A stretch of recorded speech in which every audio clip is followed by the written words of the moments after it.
अब यहाँ पर एक आदमी एक औरत को मार चुका था जिसके बदले में उसे खाने को मिलता है। ये आदमी गिल्टी तो था लेकिन फिर भी खाना खा रहा था।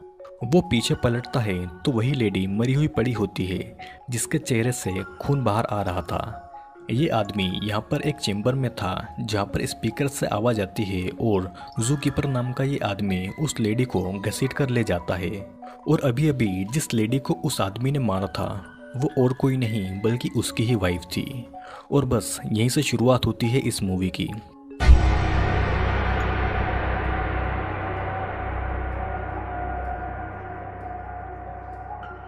अब यहाँ पर तीन यंगस्टर्स फ्रीडम नाम के एक बंद पड़े हुए टाउन में जा रहे थे। बेक एक कॉमिक लिखता था और कैंडिस बेक की गर्लफ्रेंड थी और जिमी बेक का भाई था। फ्रीडम नाम के इस टाउन में बहुत पहले माइनिंग मिल्स हुआ करती थी। फिर एक दिन एक हादसा हुआ जिससे कि ये मिल्स या यूँ कहे तो खदानें जमीन में ही ढह गई। तब से ये टाउन बंद पड़ा है। लेकिन लोगों के अकॉर्डिंग इस टाउन में ऐसे बच्चे रहते हैं जो कि इन खदानों की गहरी खानों में रहते हैं और इंसानों को मारकर खाते हैं। लेकिन ये बस टाउन के द्वारा फैलाई गई अफवाह थी। बेक एक थ्रिलर नॉवल लिख रहा था और इसी के चलते वे इस फ्रीडम टाउन में जा रहे थे। बट जब ये एक ब्रिज के नीचे से क्रॉस कर रहे थे तो सडनली कोई पर्सन इनकी कार पर एक बड़ा सा पत्थर फेंक देता है जिससे कि ये बाल बाल बचते हैं। लेकिन कार की विंड स्क्रीन टूट जाती है।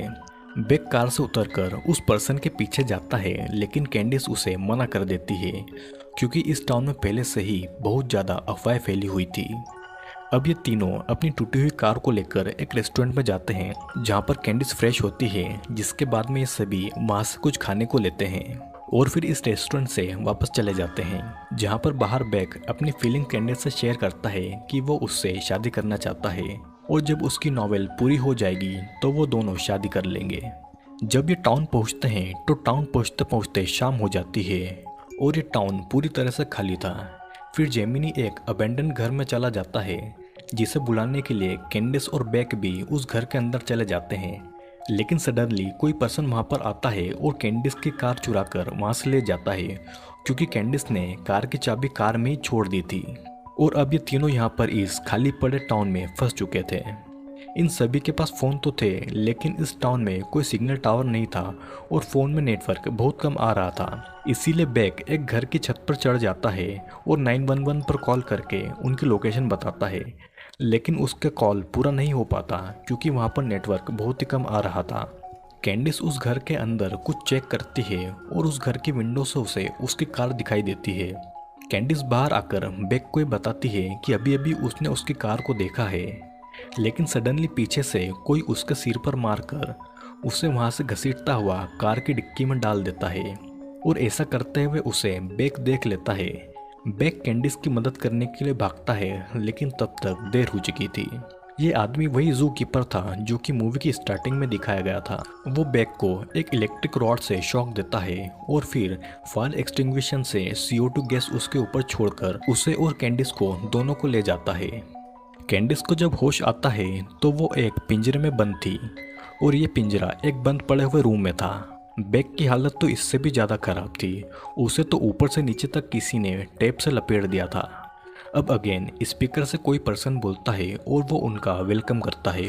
वो ये बताता है कि ये दोनों एक स्कूल में हैं और वो आदमी यहाँ का प्रिंसिपल है। प्रिंसिपल माइक में अजीब अजीब बातें कह रहा था जैसे कि कोई पर्सन खाने के लिए कुछ भी कर सकता है, मतलब कि कोई इंसान खाने के लिए किसी भी हद तक जा सकता है, वो मर भी सकता है और किसी को खाने के लिए मार भी सकता है। कैंडिस उस आदमी की बातों से परेशान होकर वहाँ पर लगा हुआ CCTV कैमरा देख लेती है और वो उसे तोड़ देती है, जिसके बदले में स्पीकर से बस यही आवाज़ आती है कि कैंडिस को इसके बदले में और कठोर सजा मिलेगी। यहाँ पर बेक खुद को टेप से आज़ाद कर चुका था। बेक को यहाँ पर नोरा नाम की लड़की मिलती है जो कि उसे बताती है कि वो और उसके पिताजी दोनों को यहाँ पर कैद कर लिया गया है। एंड सडनली यहाँ पर जू कीपर आकर बेक को पानी का ग्लास ऑफर करता है और उसे खाने का लालच देता है, लेकिन वो उसे खाने के लिए कुछ भी नहीं देता। जू कीपर एक डोर को अनलॉक करता है जिसमें बेक ये देखता है कि एक आदमी वहाँ पर ऑलरेडी बैठा हुआ है। बेक उस आदमी से पूछने की कोशिश करता है कि वो यहाँ पर क्या कर रहे हैं और उनके साथ यहाँ पर क्या होने वाला है। वो अकेला बैठा हुआ आदमी बेक को बताता है कि प्रिंसिपल उन्हें यहाँ पर भूखा और प्यासा रखता है वो उन्हें कई दिनों तक खाना नहीं देता और खाने के बदले में उन्हें एक दूसरे से लड़ाई करनी होती है। इस खाने की लड़ाई में उन्हें सामने वाले को मारना होता है, जिसके बाद में उन्हें खाना मिलता है और फिर यही प्रक्रिया वापस होती है। उन्हें हफ्तों तक भूखा रखा जाता है और फिर खाने के लिए उन्हें लड़ाई करनी पड़ती है। वो आदमी बेक को ये बताता है कि वो यहाँ पर कई हफ्तों से है और वो अभी तक यहाँ पर 6 से भी ज़्यादा लोगों को मार चुका है, जिसमें उसकी पत्नी भी शामिल है। मतलब कि इस आदमी ने खाने के लिए अपनी पत्नी तक को मार डाला। फिर यहाँ पर जू कीपर खाना लेकर पहुँचता है और प्रिंसिपल माइक में ये अनाउंस करता है कि उन्हें खाना तभी मिलेगा जब उन दोनों में से कोई एक दूसरे को मार दे। बेक लड़ाई करना नहीं चाहता था, लेकिन प्रिंसिपल उससे कहता है कि वो अगर लड़ाई नहीं करेगा तो इस आदमी से लड़ने के लिए वो कैंडिस को भेज देगा। मतलब कि बेक की जगह इस आदमी से कैंडिस लड़ेगी, जिसे सुनने के बाद में बेक लड़ाई के लिए रेडी हो जाता है। लेकिन ये आदमी तो लड़ाई के लिए उतावला हो रहा था, या यूँ कहे कि ये खाना खाने के लिए उतावला हो रहा था। ये आदमी कई हफ्तों से भूखा था और खाने के लिए कुछ भी कर सकता था। शुरुआत में बेक इस आदमी को नहीं मारना चाहता था, लेकिन ये आदमी खाने के लिए कुछ भी कर सकता था और किसी भी हद तक जा सकता था। ये आदमी बेक को मारने की कोशिश करता है और अपने सेल्फ डिफेंस में बेक उस आदमी के हाथ के पंजे को एक बड़े से चाकू से काट देता है और फिर दूसरा वार वो इसकी गर्दन पर करता है, जिससे कि ये आदमी मर जाता है और बेक इस लड़ाई को जीत लेता है। बेक की इस जीत के रिवॉर्ड में प्रिंसिपल उसे खाने के लिए देता है, लेकिन बेक ऐसा खाना नहीं खा सकता था और वो ये खाना जू कीपर के ऊपर फेंक देता है। ये सभी लोग जहाँ पर बंद थे, ये फ्रीडम टाउन का एक हाई स्कूल था और प्रिंसिपल कैंडिस के पास वाले रूम में ही था, जिसे कैंडिस एक होल के जरिए देख सकती थी। कैंडिस को यहाँ पर कई हफ्ते हो चुके थे और उसे खाने के लिए कुछ भी नहीं मिला था। कैंडिस इतनी ज़्यादा भूखी थी कि वो कॉकरोच को ही खा लेती है और उसे ऐसा करता हुआ देख नोरा वहाँ पर आती है और कैंडिस को पानी पिलाती है। प्रिंसिपल कैमरे में नोरा को कैंडिस की हेल्प करता हुआ देख लेता है और उसे ले जाकर एक रूम में छोड़ देता है, जहाँ पर एक आदमी को लाया जाता है, या यूँ कहें कि आदमी के रूप में एक जानवर को छोड़ा जाता है। वो आदमी नोरा को उठाकर दीवार पर इतनी जोर से पटकता है कि उसका सिर फट जाता है और नोरा का खेल यहीं पर खत्म हो जाता है। जिसके बाद में ये आदमी नोरा के मांस को चाटने लगता है। कैंडिस को कई हफ्तों से खाने के लिए नहीं मिला था और खाने के बदले में उससे लड़ाई करनी थी, जिसके बदले में जू कीपर एक खतरनाक औरत को वहां पर कैंडिस से लड़ने के लिए छोड़ता है और मारने के लिए उसे एक कैंची मतलब कि सीजर दे देता है। और यहाँ पर बेक के पीछे वो आदमी पड़ जाता है जिसने कि अभी अभी नोरा को मारा था और वो अब बेक को मारने वाला था, जिससे बचने के लिए बेक वहाँ से भागने का रास्ता ढूंढ रहा था। यहाँ पर ये औरत अपनी भूख से इतनी ज़्यादा परेशान थी कि वो कैंडिस पर कई वार करती है, लेकिन कैंडिस उससे बचकर वो सीजर को छुड़ा लेती है और उसकी आंखों में उस सीजर को घुसा देती है, जिससे कि कैंडिस से खाने की लड़ाई को जीत लेती है। और फिर सडनली बेक कैंडिस के रूम में पहुंच जाता है उस आदमी से बचते हुए। कैंडिस बेक को ये कहती है कि प्रिंसिपल पास वाले रूम में ही है और उसके पास कैमरे तो कई सारे हैं, लेकिन मॉनिटर एक ही है। वो एक टाइम पर बस एक ही कैमरे पर नजर रख सकता है। कैंडिस और बेक एक दूसरे से ये बातें करते हैं कि यहाँ पर कई सारे लोग फंसे हैं और उनके बचने का कोई भी रास्ता नहीं है, उन्हें जल्दी मार दिया जाएगा। अब यहाँ पर जू कीपर आता है कैंडिस की जीत पर उसे एक पिज्ज़ा का स्लाइस देने के लिए, लेकिन बेक उस पिज्ज़ा स्लाइस को पहले ही खा लेता है क्योंकि वो कई ज़्यादा दिनों से भूखा था। कैंडिस जू कीपर से कहती है कि वो उसके लिए एक और पिज्ज़ा का स्लाइस लाकर दे, जिसके बदले में वो उसके लिए कुछ भी कर सकती है। कुछ भी से मतलब है कुछ भी। जू कीपर कुछ देर सोचता है, लेकिन प्रिंसिपल उसे बुला लेता है, जिसके बाद में कैंडिस बेक पर बहुत ज्यादा नाराज होती है क्योंकि वो उसका पिज्जा का स्लाइस खा चुका था। और यहाँ पर हम ये देखते हैं कि इंसान खाने के लिए कुछ भी कर सकता था। कैंडिस पूरी तरह से खाने के लिए पागल हो चुकी थी। वो बेक के पेट में से वापस खाना निकलाती है, वो उसके मुंह में उंगली डालती है और उसे उल्टी करवाकर उसके पेट से निकला हुआ पिज्जा खा लेती है। जिसके बाद में बेक उस मरी हुई औरत के पेट में से सीजर निकालता है और उसे एक दीवार में जाकर चेक करता है। अब ये सीन कट होकर उसी रेस्टोरेंट पर आ जाता है जहाँ पर कैंडिस और बाकी के लोग गए थे। उस रेस्टोरेंट में एक डिटेक्टिव आई हुई थी और वो कैंडिस और बाकी लोगों के बारे में पूछ रही थी, क्योंकि इन सभी को गायब हुए 1 महीने से ज़्यादा हो चुका था और उनकी कोई भी खबर नहीं थी। फिर वहीं रेस्टोरेंट में बैठा हुआ एक बूढ़ा आदमी डिटेक्टिव को ये बताता है कि उसने उन तीनों बच्चों को देखा है और वो आदमी उस डिटेक्टिव को उस जगह पर ले जाता है जहाँ पर उसने उन्हें आखिरी बार देखा था। इधर स्कूल के अंदर बेक और कैंडिस के पास में जू कीपर खड़ा हुआ था और बस वो कैंडिस को ही देख रहा था। शायद जू कीपर को कैंडिस की बात समझ में आ चुकी हो और कैंडिस भी इस बात का फायदा उठाती है। वो जू कीपर से खाने के लिए कुछ मंगवाती है लेकिन वो उसकी नहीं सुनता और वहाँ से चला जाता है। जो सीजर बेक को मिली थी वो उससे रोज दीवार में होल बना रहा था, जिसकी खबर उसके और कैंडिस के अलावा किसी को नहीं थी। जब बेक दीवार में होल करता था तब कैंडिस वहाँ पर पहरा देती थी। फिर कैंडिस बेक को ये बताती है कि वो उसके बच्चे की माँ बनने वाली है और वो प्रेग्नेंट है। कैंडिस बहुत ज़्यादा कमज़ोर हो चुकी थी क्योंकि उन्हें बहुत टाइम से खाने के लिए कुछ भी नहीं दिया गया था।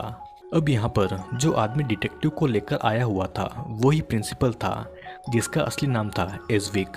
प्रिंसिपल डिटेक्टिव को स्कूल में ले जाकर उसे एक हैमर से मारकर उसे बेहोश कर देता है और उसे एक दूसरे भूखे आदमी के सामने लाकर छोड़ देता है उससे लड़ने के लिए। और ये भूखा आदमी था नोरा का फादर। जू कीपर उस डिटेक्टिव और उस आदमी को रोड देता है एक दूसरे से लड़ने के लिए, लेकिन डिटेक्टिव ये समझ नहीं पाती कि यहाँ पर चल क्या रहा था और उसे यहाँ पर क्यों छोड़ा गया है। फिर अगेन बेल रिंग होती है, जिसके बाद में दोनों खाने के लिए और जान बचाने के लिए एक दूसरे से लड़ते हैं। ये आदमी डिटेक्टिव के मुंह में एक रॉड को घुसाकर उसे खत्म कर देता है और अपनी मील को एंजॉय करता है। हम ये देखते हैं कि बेक दीवार में पूरी तरह से होल कर चुका था। वो दोनों बस बाहर निकलने ही वाले थे कि प्रिंसिपल को पता लग जाता है कि उनका कुछ प्लान है। वो उन दोनों को पानी देने के बहाने आता है जिसमें कि नींद की दवाई मिली हुई थी, जिसे पीने के बाद में दोनों बेहोश हो जाते हैं। और जब बेक को होश आता है तो वो एक रूम में होता है जहाँ पर उसके भाई जेमिनी को कई हफ्तों से भूखा रखा गया था। जू कीपर जेमिनी को खाना दिखाता है क्योंकि वो कई हफ्तों से भूखा था और वो खाने के लिए कुछ भी कर सकता था। जिसके बाद में वो जेमिनी को एक गन देता है जिसमें एक ही बुलेट थी, जिससे कि जेमिनी अपने भाई को मारकर अपना खाना खा सकता था। लेकिन वो ऐसा नहीं करता और वो अपने भाई को मारने के बजाय खुद की ही जान ले लेता है, जिससे कि इस लड़ाई में कोई नहीं जीतता और दोनों को ही खाना नहीं मिलता। फिर प्रिंसिपल बेक को दूसरे रूम में डाल देता है जहाँ पर और भी ज़्यादा लोग कैद थे। अगेन बेक की फाइट होती है और वो वापस से फाइट जीत जाता है क्योंकि वो कराटे में ब्लैक बेल्ट था। प्रिंसिपल मौके का फ़ायदा उठाता है और वो कैंडिस के पास जाकर उसे फिजिकली एब्यूज़ करने लगता है, लेकिन कैंडिस उसे चेयर से मारकर वहाँ से भाग जाती है। बेक भी अपने आप को बचाने की कोशिश करता है और वो पिंजरे के अंदर से ही जू कीपर को पकड़ता है, लेकिन जू कीपर को पकड़ने की कोशिश में उसका हुड उसके ऊपर से उतर जाता है और सभी को ये देखने को मिलता है कि जू कीपर कोई आदमी नहीं बल्कि एक जली हुई औरत है जो कि अपने आप को हर टाइम ढके हुए रहती है। अब प्रिंसिपल मतलब कि एजविक एंट्री लेता है और वो ये बताता है कि जब फ्रीडम टाउन में खदानें ज़मीन में धंसने लगी थी तो वो अपनी बीवी और अपनी बच्ची के साथ में भाग रहा था, लेकिन उसकी कार एक गहरे गड्ढे में जा गिरी और तीनों उस गड्ढे में ही फंस गए। उस गड्ढे में वे तीनों हफ्तों तक रहे। उनके पास में न खाने को कुछ था और न ही पीने के लिए। वे कई हफ्तों तक ऐसे ही फंसे रहे और उन्हें बचाने के लिए कोई भी नहीं आया। उस गड्ढे के अंदर उसने और उसकी बीवी ने अपनी बच्ची को मार दिया और उसे खाकर वे दोनों जिंदा रहे। एजविक किस्मत वाला था लेकिन उसकी बीवी नहीं। वो खदान में से निकल रही गैसों की चपेट में आ गई, जिससे कि उसकी पूरी चमड़ी जल गई और वो ऐसी दिखने लगी। अब प्रिंसिपल कैंडिस और बेक की फाइट चाहता था। वो उन्हें गन देता है और वहाँ से चला जाता है। कैंडिस बहुत ज़्यादा भूखी थी और वो खाने के लिए कुछ भी कर सकती थी। वो बेक की तरफ फायर करती है, जिससे कि जू कीपर को ऐसा लगता है कि उसने बेक को मार दिया, लेकिन बेक उसे ही उसकी इलेक्ट्रिक रॉड से मार देता है क्योंकि कैंडिस ने उसके ऊपर फायर नहीं किया था।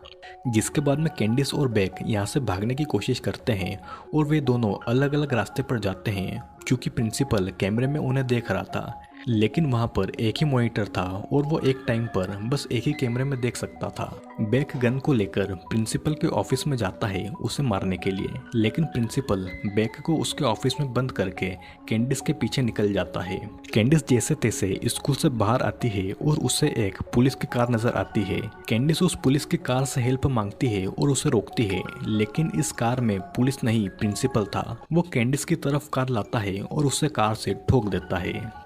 यहाँ पर स्कूल के अंदर बेक को ये याद आता है कि प्रिंसिपल के ऑफिस के पास में वही रूम है जहाँ पर उसने होल किया था, और वो तुरंत उस रूम में पहुँचता है और स्कूल से बाहर आता है। जिसके बाद में बेक बाहर आता है और प्रिंसिपल को गोली मारकर कैंडिस को प्रिंसिपल से बचाता है। जिसके बाद दोनों अपनी कार से वापस शहर की तरफ निकलते हैं और जाते समय रास्ते में बेक कैंडिस को प्रपोज करता है, लेकिन कैंडिस की उंगली इतनी ज़्यादा सूजी हुई थी कि उसकी उंगली में रिंग नहीं जाती। और लास्ट सीन में हम ये देखते हैं कि पुलिस स्कूल तक पहुंच जाती है, जहां से कई सारे लोग मिलते हैं जो कि कैद थे और वे भूखे भी थे। तो दोस्तों, ये मूवी 3 फ्रेंड्स के ऊपर है जो कि एक टाउन फ्रीडम में जाते हैं फन और अपनी नॉवेल के लिए, लेकिन यहाँ का पूरा सच उन्हें नहीं पता था। टाउन में फैली अफवाहों से उन्हें बस ये पता था कि कुछ बच्चे लोगों को मारते हैं और इन खदानों की गहरी खानों के अंदर रहते हैं। लेकिन सच तो ये था कि एक प्रिंसिपल भूख और जान का ऐसा खेल खेलता है जो कि बहुत ज़्यादा भयानक था। आई होप दोस्तों आपको ये वीडियो पसंद आया होगा। वीडियो पसंद आया हो तो वीडियो को लाइक करें और कमेंट में मुझे बताएं।